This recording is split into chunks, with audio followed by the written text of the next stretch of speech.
안녕하세요. 36살의 평범한 남자입니다. 아니 사실 평범하다 보는 제 입으로 말하기 조금 부끄러울 만큼 외모나 능력이나 평균 이하의 남자입니다. 36살이 될 때까지 번듯한 직장도 잡지 못해 도시 외곽에 있는 아주 작은 회사를 다니며 외모도 누가 봤을 때 첫인상이 좋다는 소리를 들어본 적이 없었을 만큼 못난 사람입니다. 능력도 외모도 안 되지만 가정 환경도 좋지 못해서 고등학생 때 부모님은 이혼을 하셨고 어머니 밑에서 홀로 자랐습니다. 당연히 어머니가 혼자 가게를 책임지시다 보니 엄든 살림에 갖고 싶은 거 하고 싶은 거 모두 일찌감치 포기하고 사는 삶에 익숙해져 버려서 성격도 어둡고 항상 의기소침해져 있습니다. 객관적으로 제가 제 자신을 바라보았을 때 평생 지저분하고 바닥 같은 삶을 살게 될 거라 생각했는데 우연히 지금의 아내를 만나게 되었습니다. 34살까지 연애라고는 상상도 못할 그럴 제가 거래처 여직원과 인연이 닿아 결혼까지 하게 되었습니다. 저보다 3살 어렸던 그녀는 저보다 훨씬 좋은 직장을 다니면서 1년에 해외여행을 몇 번씩이나 다닐 정도로 삶의 여유가 있어 보였고 대화를 할 때 그녀의 모습을 보자면 정말 살면서 구김살 하나 없이 자란 것처럼 너무 당차고 밝은 성격의 사람이었습니다.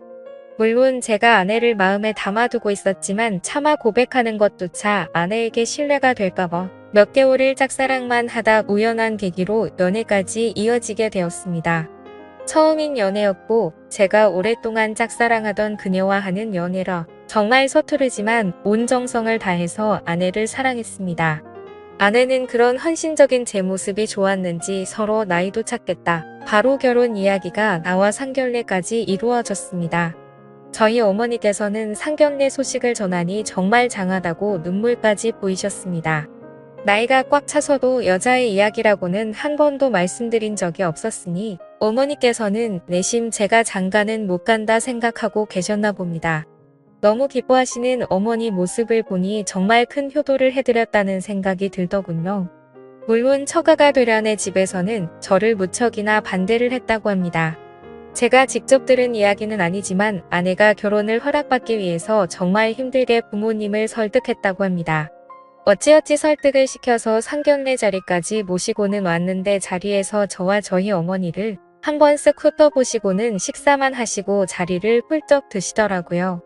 결국 상견례 자리에서 저와 어머니만 남겨져서 시켜놓은 음식을 꾸역꾸역 먹으며 서러움을 삼켰던 기억이 납니다.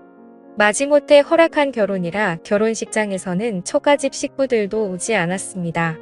아내 직장 동료들과 친구들만 있는 작은 식당을 빌려 스몰딩으로 결혼식을 치렀습니다. 서럽기도 했지만 그래도 이런 아내를 얻을 수 있다는 것에 감사했습니다. 정말 잘 살겠다고 다짐을 하고 신혼생활을 시작했는데 아내는 그때가 너무 큰 상처였나 봅니다. 모두가 반대하는 결혼이지만 아내는 저에 대한 확신으로 결혼은 밀어붙였고 결혼식까지 숨가쁘게 달려오다가 결혼식이 끝나고 나니 아내는 맥이 탁 풀린 것처럼 많이 꿈을 꾸다가 그제야 정신을 차린 사람처럼 저와의 결혼을 후회하기 시작했습니다. 행복해야 할 신혼생활인데 퇴근하고 집에 돌아오면 아내는 맨날 술을 마시고 있었습니다. 그러다 취해서 잠이 들고 주말이면 항상 처지한테 전화를 걸어 부모님 가슴에 못을 박은 것 같아 너무 미안하고 이 결혼이 후회스럽다고 하소연을 했습니다. 건너방에서 몰래 한다고 하는 통화였지만 방음도 제대로 되지 않는 집이다 보니 통화 내역이 다 들렸고 그런 아내의 하소연을 듣고 있다 보면 마음이 정말 착잡했습니다. 그래도 저는 아내에게 불편한 감정을 표현할 수 없었습니다. 제가 아내에게 조금이라도 불편한 감정을 드러내면 아내는 옳다구나 이혼 이야기를 꺼낼 것만 같았고 저는 아내를 놓치기 싫어 아내가 어떤 행동을 하더라도 묵묵히 받아주었습니다. 하지만 아내의 투정을 모두 받아주면서부터 저에 대한 아내의 행동이 조금씩 아랫사람을 부리는 것 같이 바뀌어 갔습니다. 오빠 여부란 말 대신에 어느샌가부터 아내에게 저는 호칭이 야로 바뀌었습니다. 같이 TV를 볼 때도 야 너 TV 그만 보고 알바나 찾아봐 등의 말을 하고 집꼬리만한 월급 가져오면서 TV를 보고 웃음이 나오니 주말이든 새벽이든 알바나 구해 TV 그만 보고 등의 발언을 듣게 되었습니다. 같이 밥을 먹을 때도 남편이 돈을 못 벌어오니까 이런 거지 같은 반찬만 먹어야 어쩌다 내가 너랑 결혼을 해서 등의 말을 아주 쉽게 내뱉었습니다. 아내가 내뱉는 말 하나하나가 그나마 얼마 없는 자존심까지 다 깔아뭉개서 괜시리 옥상에 홀로 올라가 많이 울었습니다. 그래도 이런 못난 나랑 결혼을 해서 아내가 불행해진 거니 어떻게든 행복하게 만들어주고 싶었습니다. 하지만 그런 제게 이 사람과 이혼을 해야겠다라고 생각한 일이 생겼습니다. 그날은 결혼하고 처음 만난 명절이었습니다. 조심스럽게 아내에게 오늘 추석이니 같이 어머님께 찾아뵙는 게 어떠냐는 말을 꺼냈을 때 아내는 엄청 화를 내면서 자기는 안 갈 테니 저보고 혼자 다녀오라고 하더군요. 결혼하면서 쥐뿔 하나 보태준 것도 없는데 명절에 왜 내가 찾아가야 돼? 보고 싶으면 어머니 보고 우리 집으로 오라 그래 그게 싫으면 너 혼자 너네 집에 다녀오던가. 결국 그날 저는 혼자 어머니를 찾아뵙고 아내가 아파서 오지 못했다고 말씀을 추석이니 며느리 온다고 잔뜩 음식을 해놓고 기다리시는 모습이 너무 마음이 아팠습니다. 그래도 며느리가 아프다는 말에 집을 나서는 제 손에 한약이며 준비해둔 음식을 바리바리 싸서 들려주시더군요. 그렇게 집에 돌아오니 아내는 또 술을 마시고 있었습니다. 제가 양손에 뭘 가득 들고 서 있으니 아내가 손에 들고 있는 게 뭐냐고 물어봐서 어머니가 자기 아프다고 약이랑 음식을 싸주셨다고 이야기를 했습니다. 그 이야기를 듣더니 비틀비틀 일어나서 제 손에 들려있는 봉지를 뺏고는 싱크대에 다 버리기 시작하는 게 아니겠습니까? 제가 지금 이게 뭐 하는 짓이냐고 아내 손을 낚아채니 저를 발로 차고 얼굴을 핥히고 소리를 질러댔습니다. 야, 너 이 새끼 이제 하다 마누라를 때리냐? 쓰레기 자식아, 나 손목 빨개진 거 안 보여? 어디 내 몸에 손을 대? 그리고 네가 가져온 거 누가 이딴 거 가져오래? 내가 너랑 너네 엄마 때문에 이 꼬라지로 살고 있는데 내가 이거 먹고 좋아할 줄 알았냐? 골도 보기 싫으니까 빨리 다 갖다 버려. 정말 이런 소리를 듣는데 저도 모르게 아내 얼굴에 손이 갔습니다. 진짜 저도 모르게 뺨을 쳤는데 저도 모르게 그런 거라 너무 놀랐습니다. 아내는 바닥에 쓰러져서 온 빌라 사람들이 다 들릴 정도로 비명에 가까운 소리를 지르고 있었고 곧바로 전화기를 들어 경찰서에 신고를 하더군요. 남편이 지금 자기를 죽이려고 한다고 빨려와서 살려달라고 신고를 하는데 그 순간 저도 잠에서 깨어나 이제 정신을 차린 사람처럼 아내를 똑바로 볼 수 있었습니다. 이제껏 자기를 깔아뭉개고 무시하고 심지어 저희 어머니까지 모욕하는 여자와 어떻게 결혼 생활을 이어나갈 수 있을까요?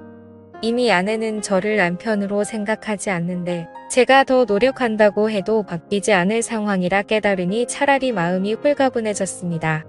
이전까지는 이혼이라는 말이 나올까봐 무서웠는데 차라리 이혼을 생각하니 마음이 더 편해지고 아내에게 당당하게 말할 수 있을 것 같았습니다. 그 자리에서 경찰이 오길 기다리며 아내에게 이혼 이야기를 꺼냈습니다. 여보, 이제껏 모자란 나 때문에 많이 마음고생하고 나 때문에 정말 많이 포기한 거 다 알아. 나도 그래서 항상 여보한테 미안한 마음을 가지고 있었는데 오히려 이런 내 모습 때문에 우리 결혼 생활이 너무 일방적인 관계가 되어버린 것 같아. 나 때문에 힘들어하는 자기 모습 보는 것도 힘들고 힘들어하는 자기 감정을 일방적으로 받아줘야만 하는 나도 힘들어. 이제 우리 그만하자. 담담하게 아내에게 이혼을 이야기했습니다. 이야기를 듣고 어떤 일인지 아내는 몹시 심란하고 불안해하더군요.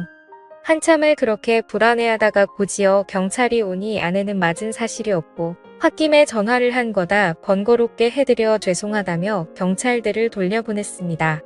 이 상황이 이해가 되지 않는 저에게 아내는 제게 매달리며 이혼은 이야기하지 말아달라고 사정을 하네요.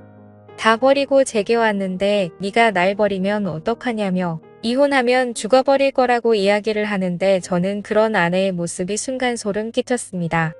이런 말을 해도 될지는 모르겠지만 아내가 그 순간 미친 사람처럼 보여 한시라도 빨리 이혼을 해야겠다 생각이 들었습니다. 지금은 이혼 소송을 진행 중입니다.